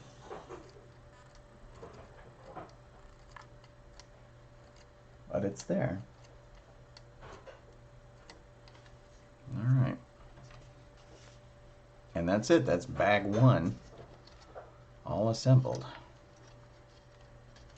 Cool. Well, thanks for keeping me company. I appreciate it. Let's see bag one all assembled. This is bag one all assembled. Well, it looks like... It's a mousetrap. It looks like a Lego pile. Yes. Well, it's got, you know, positioning, I think, probably for the guns, for tilting the guns. Oh. Could be wrong about that. But it's got something going on. And it's got potential for more going on because it's got some angled pieces here. Groovy. But right now it doesn't make any sense. It will. Yes, eventually. What did I end up with? These are the parts, the extra parts I ended up with. I suppose I'll have to go back and make sure I didn't miss any, because there's a couple of parts in here that are pretty distinctive. Like I feel this probably went somewhere special, unless it's an extra piece. So I'll have to do a little research, double check my work, as it were. And but gosh, Oh my gosh, it was. I really appreciate all you guys just hanging out over here and seeing what's up. I'm gonna flip over to Twitch real quick and see. But my chat is supposed to you know, have everybody on it. So hopefully I didn't miss anybody over on Twitch. That would suck. But to all y'all, thanks for hanging out. I appreciate it. I guess I'll do this again with Bag 2, maybe on Tuesday or Wednesday. And we'll see how it goes. Stay safe and stay well. Stay home if you can. I do a radio show in the morning from 9 to 11 on KryptonRadio.com. Krypton like Superman. And we were talking about soundtracks at the beginning, Brian and I. And I play a lot of soundtracks for people's birthdays and movies that come out and things like that. And a lot of, there's music history, and I play Weird Al and weird stuff like that. And it's just me goofing off in the morning. So it's 9 a.m. Pacific time, 12 p.m. Eastern time. Or if you go to KryptonRadio.com and click on the listener schedule, it will adjust to your own time zone. I'll take requests over Discord, and there's information on the site on how to do that. And of course we have DB94 Thursday nights, which we do here as a video broadcast. So the radio thing I do in the morning is just radio because they won't let me play music, which is rude. But anyway, thanks for hanging out. I appreciate it. I got some stuff done. It's pretty good for a couple hours work, I suppose. Mostly just me goofing off. And but yeah, we'll start it on Bag 2. That was page 66. It's a very sort of Star Wars number to stop on. Have a great one, guys, and we will see all of you later.